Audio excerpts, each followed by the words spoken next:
right, welcome back to Pine Tree State Restorations and the Marx number 454. Little history about this. Marx Company, Lewis Marx and Company, was founded in 1919, went out of business in 1980. They were a toy maker company and they made toy trains and made all kinds of toys. And in the 50s, they actually outsold Lionel. In 1955, they made $50 million in 1955 selling toys. They were like pretty much the kingpin of inexpensive toys, but high quality. This particular one was made in 1952 and 53, I think was the last year for this toy. And it's called an automatic block signal. And what this does is the train comes by, and if the green light's on, the train will just go right on by the signal and just keep on going. If the red light's on, the train will stop right at the light, like maybe there's a crossing gate or you got a road right there.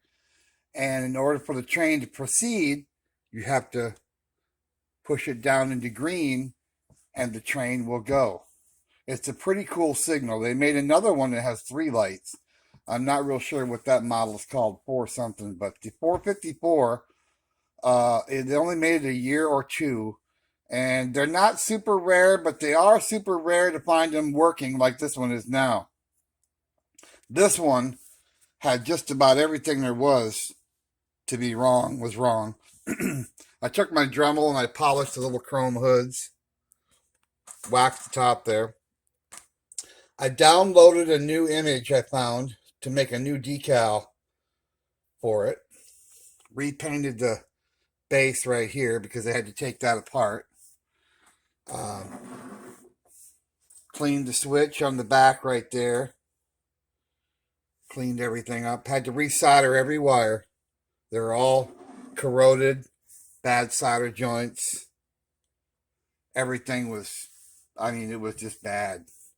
And all the light sockets, had to clean them all up. And she's working now. So now she's fully functional.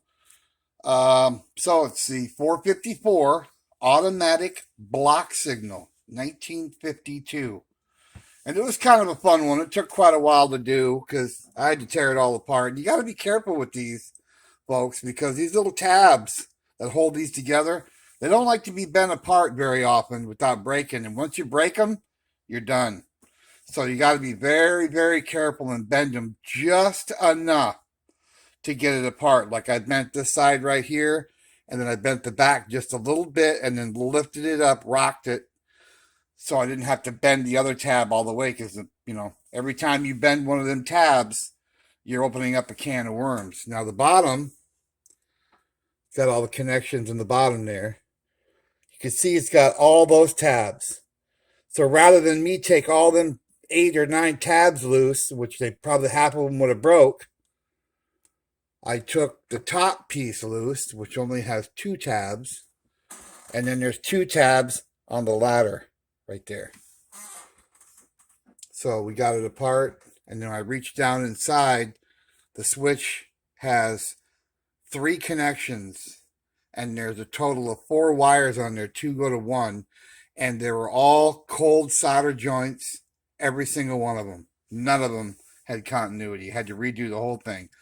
Up at the lights, same thing. Back of the light center conductor, and there's a wire running from the base all the way up through here to one of the lights, acts as a second ground connection. The base is the ground, and it's a second ground connection. It's kind of like a double way of grounding the lights. I think they figured that over time things would come loose and you'd lose the ground. So that needed resoldered as well. But she's all working. She's 100% ready to go to the railroad. Thank you for watching Pine Tree State Restorations, and have a great weekend.